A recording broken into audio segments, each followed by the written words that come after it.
I'm Helen Davenport, 70 years old, and I found out what I was worth to my daughter through a kitchen wall. It's an old house, the wall between the kitchen and the back hall thin as a cracker. I was rinsing a teacup one night when I heard Bree laughing on the other side, talking to her husband, not knowing I was 3 feet away. "Relax," she said. "Mom's useful until the inheritance clears. Then we move her to Pinewood and the house is ours." Useful until the inheritance clears. I didn't cry.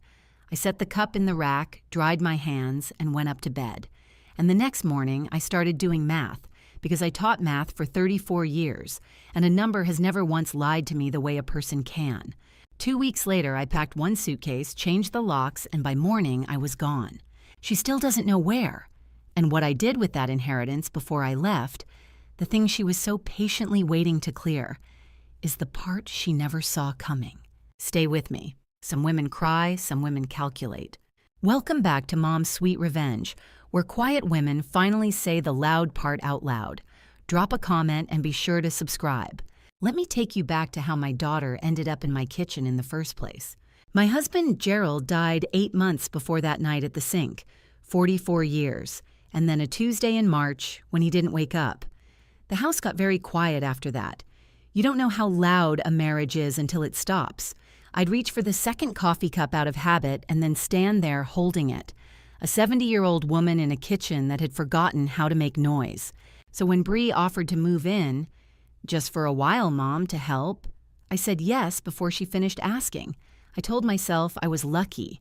A daughter who wanted to be near me. A house with footsteps in it again.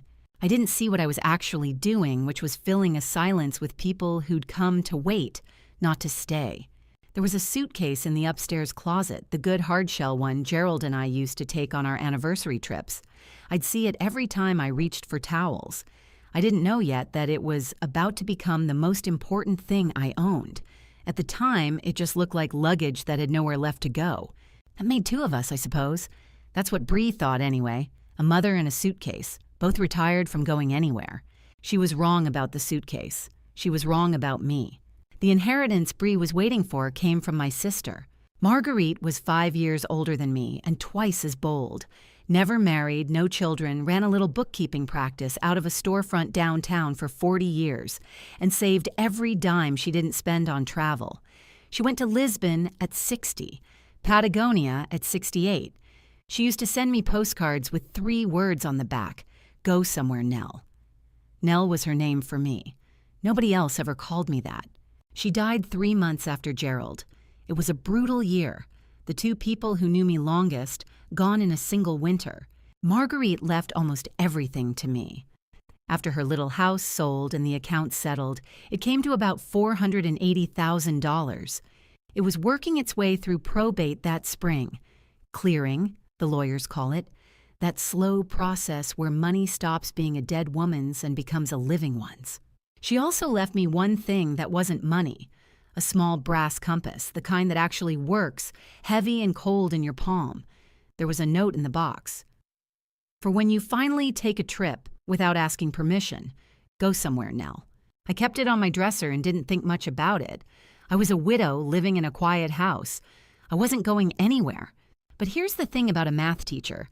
I spent 34 years watching teenagers try to convince me that 2 + 2 could be 5 if they wanted it badly enough. I've always been good with a number that won't lie, and my family, it turned out, was about to hand me a problem I could solve in my sleep. Bree and her husband Chad moved in within a month of Marguerite's funeral, which I should have noticed, and didn't, because grief makes you grateful for the wrong things. Bree is 39. She's good at the look of love. She posted a photo of herself bringing me tea, captioned, "Caring for my mama in this season. Family is everything," and got 200 hearts. She did not mention that the tea was the 3rd thing she'd done for me that month, or that she'd spent the visit on her phone. Chad is 41 and quieter, which I mistook for kindness. He's an accounts manager of some kind, the sort of man who reads a room like a balance sheet. Within 2 weeks, he had offered to help with the bills, which meant my mail started arriving already opened, sorted into piles only he understood. "Just simplifying things for you, Helen," he said. I let him. I thought it was thoughtful. They took over the kitchen, the good chairs, the thermostat. I became a guest in the house Gerald and I had paid off in 1998. I'd come downstairs and feel like I should knock, and they asked, gently, constantly, about the money. When did the estate close? Had the lawyer given a date? Was it all coming at once or in pieces? Bree framed it as concern. We just want to make sure you're protected, Mom. Chad framed it as logistics. Patrice, that's Chad's mother, who started appearing on weekends, framed it as wisdom. 3 different framings. One question asked over and over in 100 soft voices. When does the money come in? I answered vaguely and watched their faces fall just slightly every time. Patrice Hale is 66 and treats other people's money as a group project. She started coming by to keep me company, which meant sitting at my table steering every conversation toward estate planning. At your age, Helen, you really should get everything settled. You don't want the government taking half. She said, settled the way a fisherman says, reel it in. She'd brought a folder of her own once, brochures, just things to think about. I didn't open it then. I should have. The one bright spot in that house was Ivy.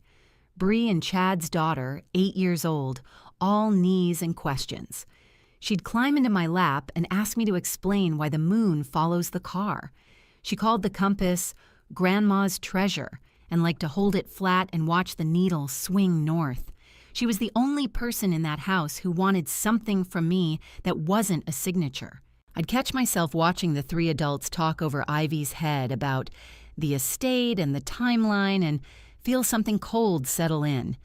They kept using the word we about my money. We should move it here. We need to plan. We'll handle it, Mom. Don't you worry.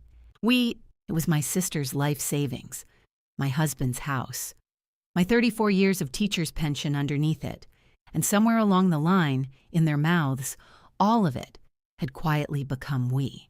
I didn't say anything. I've learned that the most useful thing a person can be in a room full of people who underestimate her is quiet.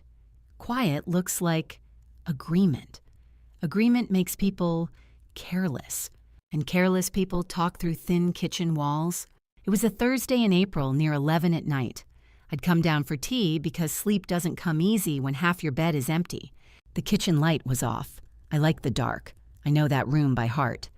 Bree and Chad were in the back hall on the other side of that cracker-thin wall, thinking the whole downstairs was asleep. People forget that walls are not doors. Sound doesn't need an invitation. I heard Chad first, low. Did she say when it clears? End of the month, maybe sooner. Bree, easy, a little bored.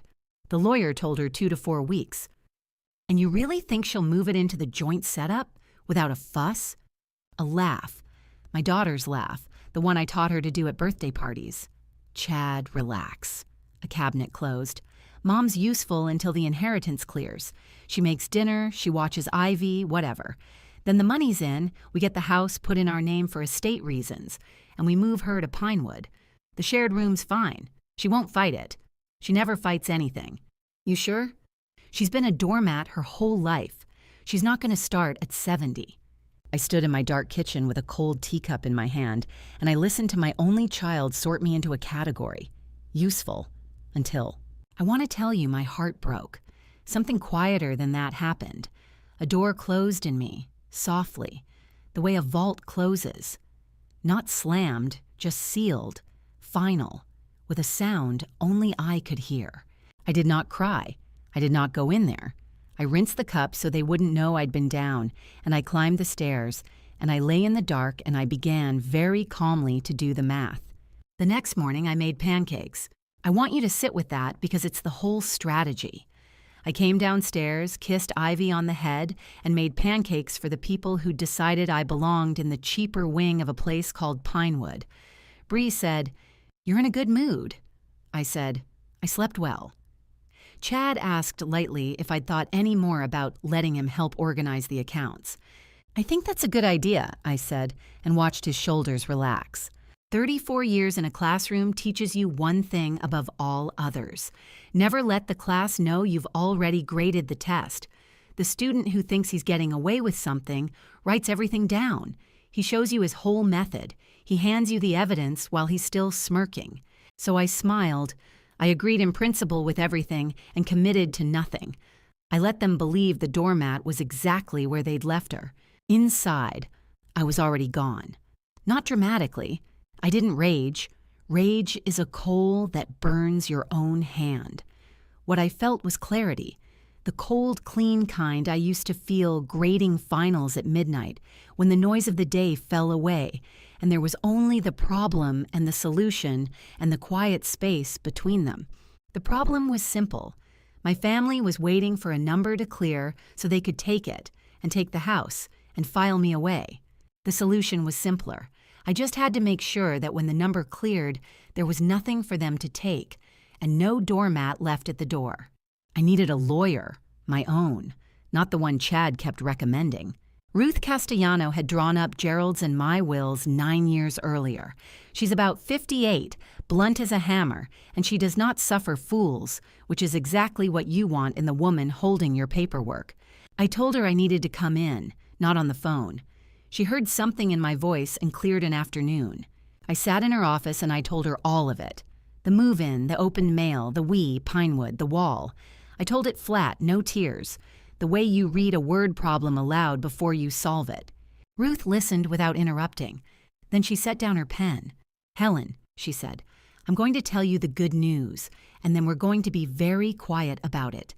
Right now, today, everything is still yours. The inheritance hasn't moved into any joint account. The house is in your name alone. Gerald left it to you outright. You haven't signed a single thing." She leaned forward. "Which means we have a window, and in that window, we can make all of it untouchable, quietly. Before anyone knows the test has been graded." I felt something I hadn't felt in 8 months.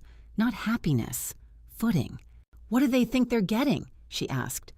"The house, the $480,000, and a cheap room with my name on it." Ruth almost smiled. "And what do you want?" I thought about the compass on my dresser. "Go somewhere, Nell." "I want it where they can't reach it," I said. "And I want to disappear. Can a person my age still do that?" "Honey," Ruth said, picking her pen back up, "people do it every day. Let's do it right." Ruth laid out the plan like I used to lay out a proof on the board. One clean line at a time. Step 1. We move the inheritance, the day it clears, straight into a discretionary trust.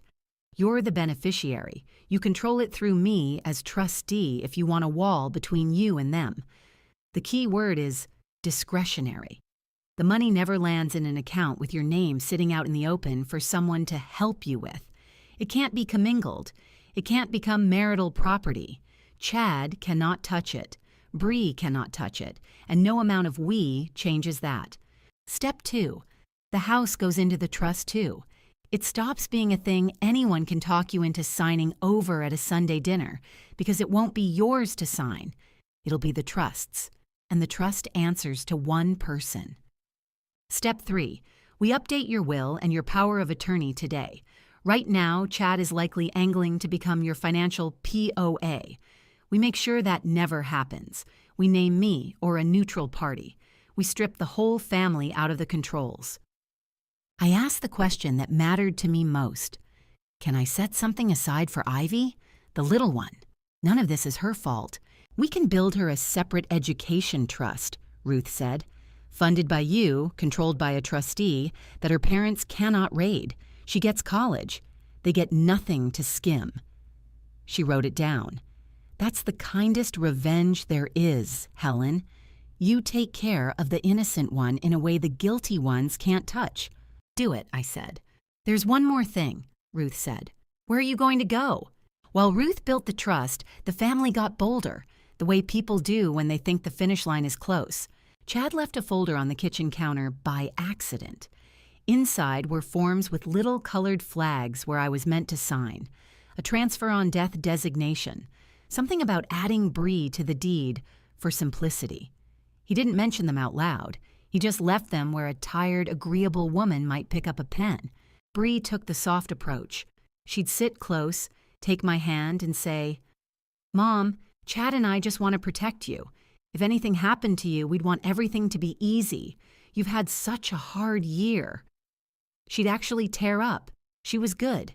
I'd raised her to be good at a lot of things. I hadn't meant for this to be one of them. Patrice took the firm approach. Helen, I'll be honest, because someone has to be. You can't run a house and an estate alone at your age. Let the kids take the wheel, sign things over while you still can, and enjoy your retirement. Enjoy my retirement at Pinewood in the shared room. I said versions of, I'll look at it, and you're so thoughtful, and let me think. And every night I drove the forms over to Ruth, who photographed them, made notes, and slid them into a file labeled, in her dry way, Exhibit. They're documenting their own intent, she said. Undue influence in their own handwriting. If they ever try to challenge anything, this folder ends them. I wasn't planning to fight them in court, but it was nice to know I could. A woman likes to have options, even the ones she doesn't intend to use. The where had an answer. It had had an answer for 30 years. I just stopped letting myself say it. Harbor Cove, a small town up on the lake, 3 hours north, where Gerald and I spent a week every summer for most of our marriage. White clapboard houses, a working harbor, a bakery that opened at 6. We always said we'd retire there. We'd point at a little place near the water and say, that one, someday. Then Gerald got sick, and someday became a word we stopped using. After he died, I couldn't even drive past the lake road. But sitting in Ruth's office with my sister's compass heavy in my coat pocket, I'd started carrying it, I don't know why. Harbor Cove stopped being a grief and started being a destination. Go somewhere, Nell. Marguerite had spent her whole life refusing to wait for permission. She went to Lisbon alone at 60. She bought a one-way ticket to Patagonia and figured out the return later. And here I was, 70, with her money clearing into my hands, letting a 39-year-old and her husband decide which wing of a facility I'd be filed away in. My sister would have been ashamed of me, lovingly but ashamed. That night, I took the compass off my dresser and held it in the dark and let the needle find north, which, from my bedroom, pointed more or less toward the lake, toward Harbor Cove, toward a white house with someday written on it. I made a phone call the next morning, not to my daughter, to a rental agent 3 hours north about a little place near the water that I happened to know was empty. The little white house wasn't the exact one Gerald and I used to point at. That one belongs to somebody happy, I hope. But it was 2 streets over and close enough to make my throat tight. 2 bedrooms, a porch, a view of the harbor if you leaned. The agent, a kind woman named Deb, walked me through it on a video call while I sat in my car in a grocery store parking lot. The one place I could be sure no one in my house was listening. 6-month lease to start, Deb said. Owners open to selling if it suits you. It suits me, I said. I paid the deposit and first months from an account Chad didn't know existed. A small one Gerald and I had kept for emergencies. And what was this, if not an emergency? I had Deb mail the key to a P.O. box I'd opened across town, under my maiden name. Marguerite's name, really. Davenport was Gerald's. The maiden name was mine and my sister's, and it felt right to disappear back into it. When the key came, I held it next to the compass, 2 small, heavy things, and I understood that I had, very quietly, built myself an exit. Nobody in that house had any idea. Bree was choosing paint colors for what she assumed would soon be her dining room. Chad was flagging more forms. Patrice was asking when the money cleared.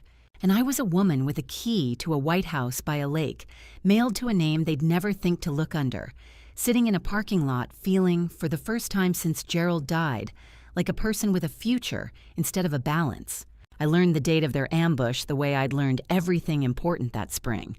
By accident, through carelessness, because they'd stopped seeing me as a person who could hear. I was on the porch. Chad and Patrice were just inside the screen door, and they used that low voice people use when they think low means private. Sunday, Patrice said. Do it Sunday with everyone there. She won't make a scene in front of company. I've got the forms ready, Chad said. Deed transfer, the POA, the account authorization. She'll sign whatever we put in front of her. Mom signs things. She always has. Get a notary, Patrice said. My friend Sandra makes it official, makes it final. Once it's notarized, she can't undo it without a fight, and she won't fight. And the inheritance clears Friday, Chad said, satisfied. Perfect timing. Money in, papers signed, and by July she's at Pinewood, and this is our house. She'll sign whatever we put in front of her. I sat very still on that porch with my sister's compass in my pocket, and I almost laughed. Not because it was funny, because they were so sure. They'd built an entire future on the assumption that I was a signature with a pulse. Sunday, a notary named Sandra. The whole family as an audience to pressure a quiet old woman into giving away her life with a smile. They thought they'd picked the perfect stage. They had. They just didn't know whose play it was going to be. I went inside and asked Bree sweetly what I could make for Sunday dinner. She lit up. "Oh, Mom, don't worry about a thing. Just be there. It's going to be special." "I'm sure it will," I said. 2 days before their Sunday, I found the whole plan laid out on paper, and one detail in it took the last soft thing out of me. Chad had left his laptop open on the kitchen table, screen still glowing, while he went to take a call in the yard. I wasn't snooping. I was wiping the table. But a folder of documents was open on the screen, and a stack of fresh printouts sat right beside it, still warm from the printer, and a mother's eye goes where it goes. There it was, a quitclaim deed, my name typed in the grantor line, Bree's in the grantee line, ready for my signature to hand them my house, a transfer on death form for my accounts, a power of attorney naming Chad, all of it printed, flagged, stacked in the order I'd be expected to sign. And underneath the stack, a glossy trifold brochure. Pinewood Senior Living. Affordable assisted living for every budget. Someone had gone through it with a pen. They'd circled a room, not one of the bright ones in the front with the bay windows. A room in the back. The shared one. In the margin, in Bree's round handwriting, 2 words. Mom's room. I stood there holding a dish towel and I looked at my daughter's handwriting, circling the cheapest room in a place I'd never agreed to go, and I felt the last bit of guilt I'd been carrying. The small voice that kept whispering, "Maybe you're overreacting. Maybe they mean well. Go quiet for good." They had measured me for a shared room while smiling at me across my own table. They had priced my remaining years and chosen the budget option. I took out my phone. I didn't scream. I didn't confront. I photographed every page, the way Ruth had taught me, and I emailed the lot to her with one line. "Sunday is the day. Notary named Sandra. Let's be ready." Then I finished wiping the table. It was, after all, still my table. Ruth and I finished everything the Thursday before their Sunday.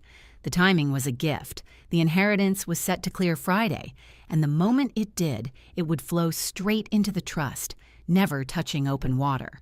I sat in her office and signed the real papers, not the ones in Chad's flagged stack. Mine. I signed the trust that swallowed the house and the money and put a wall around both.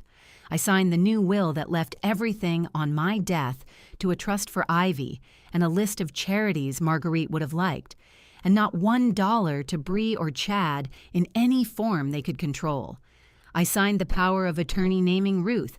I signed the education trust for Ivy, funded that day, locked away from her parents' reach. Chad had been right about one thing. I did sign whatever was put in front of me that week. I just signed it at my lawyer's desk instead of his. When I got home, I went up to the closet and took down Gerald's good, hard-shell suitcase. The anniversary trip suitcase. I set it open on my bed and I started slowly to choose. Not much. Clothes for a cooler climate. Photographs, Gerald's reading glasses, the compass, a box of letters, the things that were mine, that no one in that house would miss because they'd never once looked at them. One suitcase, 70 years, and the part worth keeping fit in one suitcase, and I found that didn't make me sad. It made me feel light. I slid it back into the closet, packed and waiting behind the towels. 2 more days, then Sunday, then the lake. The hardest part of leaving was 8 years old and called the compass treasure. That Friday evening, Ivy climbed into my lap on the porch while the adults talked money inside. She had the compass in her small hands, turning it, watching the needle swing back to north, no matter how she spun it. "It always finds the way," she said, amazed, the way only a child can be amazed by something true. "It does," I said. "That's the whole point of it. You can get turned all the way around and it still knows which way is home." "Are you sad, Grandma?" she asked out of nowhere, the way children ask the only question that matters. You have a sad face sometimes now. I looked at her, and for one moment my whole careful plan wobbled. Because leaving them meant leaving her, and she was the one person in that house who'd never asked me for a thing except to explain the moon. I'm not sad, sweetheart, I said, and I meant it. I'm getting ready for an adventure, and I'm making sure you get one too, someday. A big one, I promise. She didn't understand, she just hugged me. Then, through the screen door, I heard Bree's voice talking to Chad, not knowing the porch could hear. Honestly, she's been a good little ATM this year, free childcare, free rent. Sunday, we cash out. A good little ATM. And whatever guilt I had left about leaving, the last thread of it snapped clean. I kissed the top of Ivy's head. I would protect her. I would not stay to be cashed out. Those were two different promises, and I could keep them both. The night before Sunday, Bree came into my room to tuck me into my own ambush. She sat on the edge of my bed like she used to when she was small, and I was the one doing the tucking. She took my hand. She was wearing the soft voice, the one with tears already loaded. Mom, tomorrow's going to be really special. The whole family together. And there's some paperwork we should take care of, just boring estate stuff, nothing to stress about. Chad's got it all organized. We just want everything to be safe for you. You trust us, right? There it was. The whole con in 4 sentences, delivered by the daughter I'd taught to ride a bike, wearing a face I'd kissed 1,000 times. I looked at her. I'm not going to pretend there wasn't grief in it. You can know exactly what someone is and still mourn what they were supposed to be. Of course, sweetheart, I said. I'll be there. I wouldn't miss it. She smiled, relieved, and kissed my forehead, and told me to sleep well, and went out feeling like she'd closed the deal. She had no idea she'd just confirmed the time and place of her own undoing, in a soft voice, holding my hand. After she left, I lay in the dark and looked at the closet where the packed suitcase waited behind the towels. I thought about the white house by the lake and the key under my sister's name. I thought, calmly, that tomorrow I would let them set their whole stage, walk to the center of it, and read them the one number they'd never thought to check. Then I slept very well. By Sunday morning, every piece was in place, and the strange thing was how calm I felt. Not nervous, settled. The way you feel when the proof is finished, and you're just waiting to write the last line on the board. The inheritance had cleared Friday, exactly as Chad predicted, and flowed straight into the trust by Saturday morning, exactly as Ruth had arranged. The $480,000 my family had been so patiently waiting for had already passed through their fingers without ever touching their hands. The house was the trust's. The will was rewritten. Ivy's future was locked in a box only kindness could open, and a hard-shell suitcase sat packed behind the towels. I taught math for 34 years. I know the difference between a number that loves you and a number that's only waiting for you. My family had been looking at me like the second kind for months. A balance about to clear, a sum to be collected. If anyone watching this has ever felt their own children look at them and see a total instead of a person, then stay with me, because Sunday dinner is about to be served, and I want you to see what happens when the balance they were waiting on decides to close her own account. Subscribe and stay till the end. I got dressed carefully that morning, not for them, for Gerald and for Marguerite, and for the version of me that used to point at a white house and say, someday. Then I put the compass in my pocket, picked up a plain folder of my own, and went downstairs to my daughter's celebration. It was going to be a celebration, just not hers. They had set a beautiful table. I'll give them that. Bree can stage a room.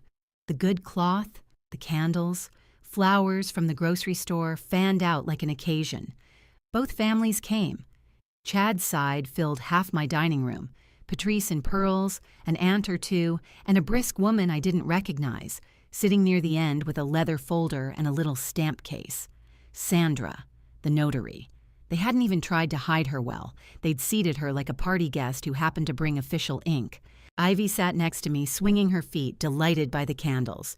Dinner was pleasant in the way a play is pleasant before the gun goes off. Bree was radiant, hostessing. Chad kept catching Patrice's eye. Everyone was warm to me, warmer than they'd been in months. The particular warmth people show a person right before they ask her for everything. "We're just so glad you're part of this family, Helen," Patrice said, patting my hand. "Today's about taking care of you." "That's lovely," I said. "Thank you." I ate my dinner. I complimented the roast. I let them have their pleasant hour because I'm not cruel and because timing is everything, and a teacher knows you don't hand back the test until the whole class has settled and gone quiet and is sure of its answers. Then dessert came out, and Bree gave Chad a little nod, and Chad cleared his throat and reached under his chair and brought up a thick folder and slid it across the tablecloth toward me, past the candles, with a smile I'd been watching him practice for 2 weeks. "Mom," he said, "while we're all together, just a little housekeeping." The folder sat on the cloth in front of me. Chad uncapped a pen and set it beside the folder, helpful as a waiter. "Nothing scary," he said to the table, performing for both families now. "Helen's had a hard year, and we want to make sure everything's protected. Just some estate paperwork. The house, the accounts, getting it all organized so nobody has to worry." "So smart to handle it now," Patrice said warmly to the room. Bree reached over and squeezed my hand. "We love you, Mom. We just want you safe." Down the table, Sandra the notary opened her little stamp case. I looked at the folder. I didn't open it. I knew what was in it better than they did. I'd photographed the whole thing off Chad's laptop 2 days before.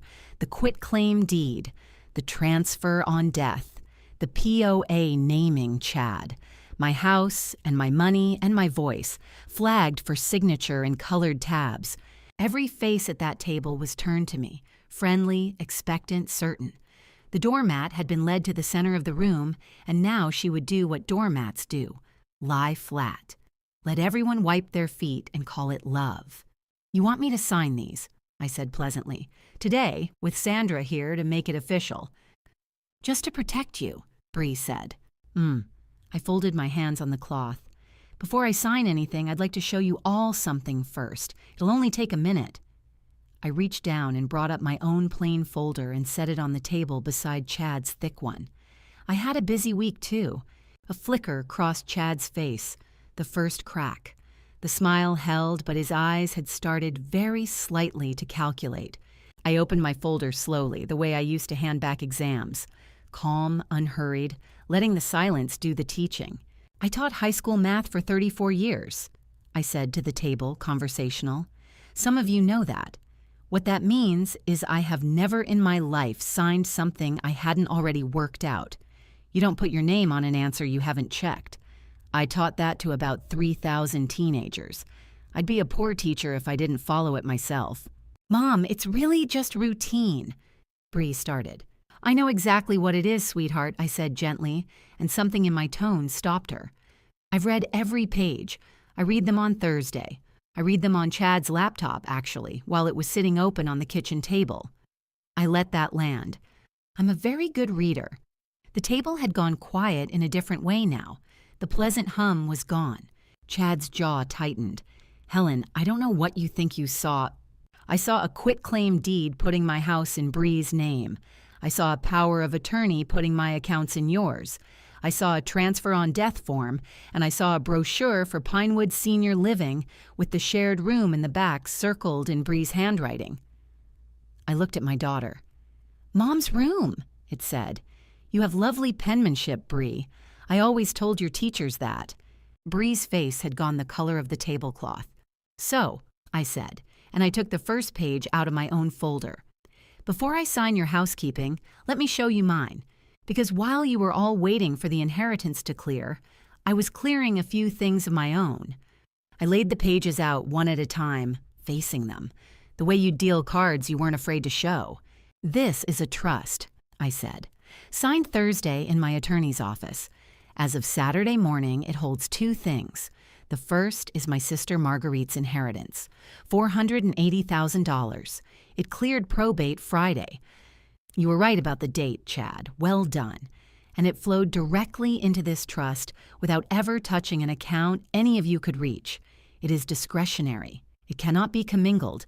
It cannot become marital property. In plain English, There is nothing left to clear into your joint account, because it is already cleared into a wall. Nobody spoke. Sandra the notary quietly closed her stamp case. The second thing the trust holds, I went on, is this house. Gerald left it to me alone, free and clear. As of Thursday, it belongs to the trust, which means it is not mine to sign over to anyone at this table, today or ever. The quitclaim deed in that folder is a blank with nowhere to go. Chad stood up. You can't just... I can, and I did, and it's done, and it's recorded, I said, not raising my voice at all. You're welcome to have a lawyer read it. I'd recommend not using the one you were going to use on me. Patrice's pearls had stopped moving at her throat. The aunts were staring at their dessert, and Bree was looking at me with an expression I hadn't seen on her since she was a little girl caught in a lie. The face of someone realizing the adult in the room was paying attention the whole time. I picked up the next page. There's one more thing you should see. I reached into my folder and took out a copy of their own brochure, the Pinewood one, and laid it in the middle of the table where both families could see the circled room and the round handwriting. Mom's room, I read aloud, tapping it. The shared one, in the back, the cheaper wing. I looked up and down the table, at Chad's relatives who'd come for a pleasant Sunday and gotten this instead. I want everyone here to understand what tonight was. My daughter and her husband invited 2 families to dinner to watch me sign away my house and my savings, and then they were going to move me into that room. They'd already chosen it. They'd already priced it. They circled it in pen. An aunt at the end made a small sound and put down her fork. I'm not telling you this to embarrass you, Bree, I said, and I meant it. I'm telling you because you did it at a table full of witnesses, and a thing done in front of witnesses should be answered in front of them. You wanted an audience to pressure me. Fine. The audience can hear all of it. You went through my things, Chad said, grasping. You left your laptop open on my kitchen table, in my house, plotting to take my house, I said. We can compare whose week looks worse to Sandra if you'd like. She's right there. Sandra was already gathering her coat. I set the brochure down gently on the cloth, next to the candles Bree had lit for her celebration. You picked my room, I said quietly. So I picked one, too. You're never going to see it. That's when the pleasant evening finally tore down the middle, and the yelling started, and not one bit of it came from my end of the table. This is insane. Chad was on his feet now, loud, the helpful waiter gone. After everything we've done for her, we moved in, we took care of everything. You moved into my house and opened my mail, I said. We gave up our lives for you. Bree's voice cracked, climbing. We took care of you all year. I looked at my daughter, and I said the thing I'd carried up the stairs from the kitchen that night in April, the thing I'd held quietly for 2 weeks while I did my math. I heard you, Bree, I said. Through the kitchen wall, the Thursday in April. You told Chad I was useful until the inheritance clears. Then you laughed. The table went dead silent. Even Chad stopped. Bree's mouth opened. That's not... You don't understand. You were just being honest for once, when you thought I couldn't hear, I said. It's the most honest thing you've said to me since your father died. Useful until the inheritance clears. I let it sit in the air over the candles. Well, the inheritance has cleared, sweetheart. It cleared Friday. And it turns out I'm not useful anymore, because I'm not staying to be used. I stood up from the table, slowly.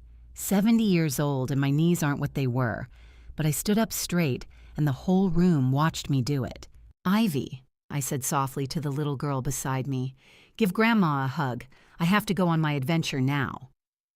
Chad made one last grab at control, the way men like Chad do when the floor tilts. You can't just walk out. We'll contest this.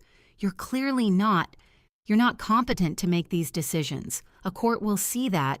I almost laughed. Chad, I said, and I kept my voice exactly level, which is the most powerful thing you can do in a room where everyone else is shouting. You told Patrice I'd sign whatever you put in front of me. Mom signs things, you said. Do you remember? I watched it register that I'd heard that, too. You were right. I signed everything this week. The trust, the will, the power of attorney. The deed into the trust, a college fund for Ivy that you will never, ever be able to touch. I picked up the pen he'd set out for me, the helpful pen, and I set it down on his thick folder of papers, gently, like returning something borrowed. I signed all of it, I said, just none of it for you. He had no answer. There isn't one. You cannot argue with a woman who did her homework in front of witnesses with a lawyer's seal on every page. The shouting is just noise the losing side makes to fill the silence where their plan used to be. Patrice tried weakly. After all we did for you, Helen. You measured me for a shared room, Patrice, I said. Let's not pretend this was charity. And then I did the thing none of them expected, because they'd spent a year being certain I'd never do anything at all. I bent down and I hugged my granddaughter, and I picked up my coat. At the door, I turned around once, not for drama, because some things should be said to faces. I want to tell you where this came from, so you understand it isn't cruelty, I said. The room was quiet now. The fight drained out of it. Both families just watching the old woman at the door. My sister Marguerite worked 40 years for that money. She never married, never had children, never once let anyone tell her to sit down and wait her turn. She sent me postcards my whole life with 3 words on them. Go somewhere, Nell. I never did. I always had a reason to stay, a person to take care of, a silence to fill. I touched the compass in my pocket. She left me that money so I could finally go somewhere, not so the 2 of you could buy a bigger house and file me into a smaller one. I looked at Bree. Your father and I had a place we loved. We used to point at a little white house and say, someday. Then he died, and I let someday die with him, and I let you move into the leftover quiet and start measuring it for resale. I shook my head. I'm done waiting to be cleared like a check. I'm going to go be a person for whatever years I've got left. That's all this is. It's not revenge. It's a woman finally taking her sister's advice. Mom, Bree said and took a step. I left a letter on your pillow, I said, and one for Ivy, for when she's older. Read yours carefully. It's the kindest thing I had left to give you, and it's the last. Bree was crying now, and I made myself look closely at it because I needed to know which kind it was. I'd taught teenagers for 34 years. I know the difference between a child crying because she's sorry and a child crying because she's been caught. I watched my daughter's tears, and I waited to feel the old pull, the one that had run my whole life. Fix it. Soften it. Make her feel better even as she takes from you. Mom, please, she said, please don't do this. We can talk about the money. We can figure out the money. Even now, please don't do. This was followed in the very same breath by the money. And that told me everything. The pull didn't come. For the first time in 39 years, my daughter cried in front of me and I felt only a clear, quiet sadness. And underneath it, something that felt almost like freedom. You were right about one thing, sweetheart, I said, my hand on the door. You said I was useful until the inheritance cleared. I gave her the smallest smile. The inheritance cleared on Friday, and so, it turns out, did I. I opened the door to my own house, the house that was now safe inside a wall she'd never climb, and I walked out into the spring evening, and I did not look back a second time. 1 look was the gift. 2 would have been a debt I no longer owed. Behind me, I could hear Chad starting up again, and Patrice, and the scrape of chairs, the sound of a plan coming apart. It is a very particular music. I let the screen door close on it. I didn't drive to the lake that night. I'm 70. I don't do 3-hour drives in the dark on the strength of adrenaline. I checked into a quiet hotel across town under Marguerite's name, and I slept better than I had in months. But before I left the house, there was one more thing. In the driveway, Ivy had run out after me, the way children do, not understanding the grown-up war behind her, only that her grandmother was leaving. She wrapped her arms around my waist. "Are you coming back?" she asked. I knelt down, my knees protesting, and I held her by the shoulders. "Not to live, sweetheart," I said, "but listen to me. When you're 18, there's going to be money for you, for college, for whatever you want. It's locked up safe in your name, where nobody can spend it but you. A lawyer named Miss Castellano, you'll like her, Well, make sure you get it. That's your adventure, and it's already paid for. You understand? She didn't, not really, but she nodded. The compass finds the way home, I told her. You remember that, and home isn't always the house you started in. I pressed something into her hand. It was the postcard, the one of Harbor Cove I'd carried all spring, the white houses and the little harbor. On the back I'd written nothing but 3 words. Go somewhere, Ivy. I kissed her forehead, and I stood up and I left her on the lawn with her parents' ruined dinner behind her, and I drove away, and that was the hardest and the only hard part of the whole thing. Here is what I learned later, in pieces, mostly through Ruth, because I did not give any of them away to reach me directly. The notary, Sandra, left that night and apparently told Patrice's whole circle what she'd witnessed, which in a town that size is its own kind of sentence. Bree and Chad had told everyone the inheritance was as good as theirs. They'd talked about the new house. Now they had to untell it, which is the most expensive thing a proud person ever has to do. They went to a lawyer, of course. The lawyer told them what Ruth already knew, a discretionary trust, properly drawn, signed by a competent woman with her own counsel and a folder full of their handwriting, proving undue influence, is a wall you do not get over. Competent was the word that ended it. They'd planned to argue I wasn't of sound mind. The trust, the will, the rental, the P.O. box, the careful timing, all of it was the work of a very sound mind indeed. No court was going to look at that paperwork and call me confused. They couldn't touch the money. They couldn't touch the house, which I let them keep living in, oddly enough, paying rent to the trust until their lease ran out. Ruth's idea, and a good one. Let them write a check to my wall every month. They couldn't touch Ivy's fund. The inheritance they'd waited for all year cleared into a place they would never see, held by a woman they'd never find, for a child they couldn't reach. And I was 3 hours north by then, in a white house, listening to a harbor instead of a wall. Bree tried to find me. I'll give her that much effort. She called Ruth's office. She emailed the old address. She even drove the county looking for my car, which she did not find because it was registered now under a trust and parked behind a white house on a street she'd never heard me mention. She posted online for a little while about her mother's mental decline and how worried she was. The caught child's last move, rewriting the story so she's the hero. It didn't take. People who'd watched her post "Family is everything" all year had also heard from Sandra what the family dinner had actually been. She wrote me one letter that Ruth forwarded, 2 pages. I read it standing at my new kitchen window with the harbor going gray in the evening. The first page was an apology. The second page asked about the money. That's how I knew nothing had changed and that I'd been right to go. A real apology doesn't come with a second page. Grief, regret, love, those end the letter. Only one thing ever makes a person keep writing past "I'm sorry," and it isn't love. I didn't write back, not out of spite. There was simply nothing left to say to a person who was still, even now, doing the math on me. I keep the letter in a drawer, page 1 anyway.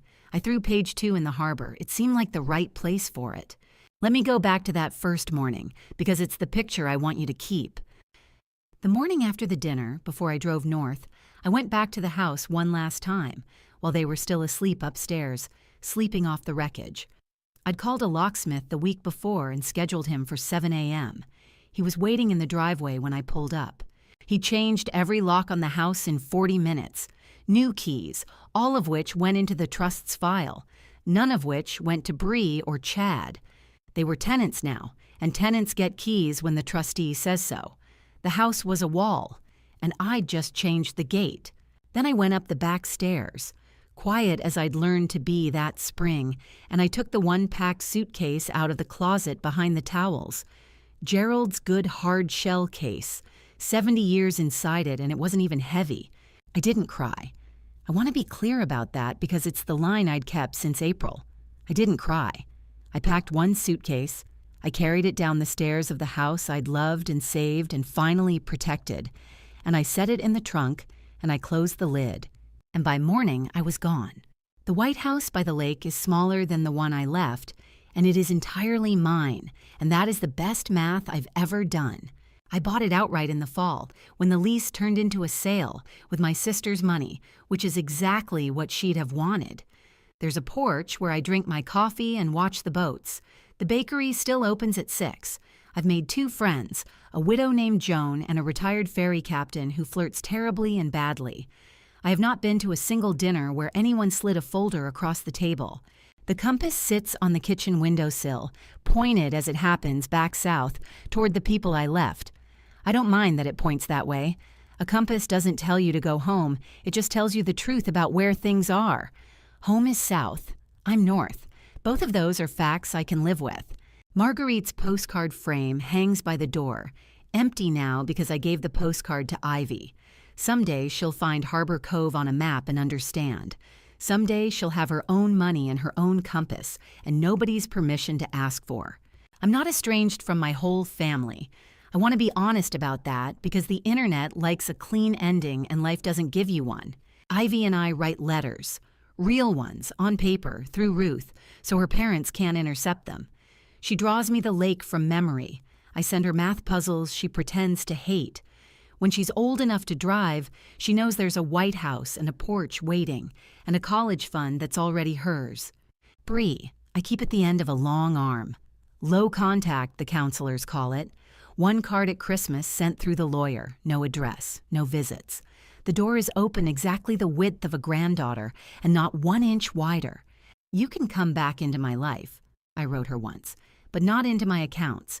Choose which one you actually wanted, and we'll talk. She hasn't answered yet. The math, I suppose, still isn't working out for her.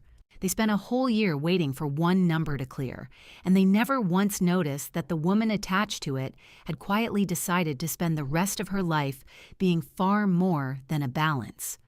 And the day their number finally came in was the same morning mine walked out the door for good. That's my story. If the people you love have started treating your love like a balance about to clear, pack the 1 suitcase. Choose yourself. You're allowed. Do it today. Share this with someone who needs to hear it. Comment, subscribe, and I'll see you in the next one.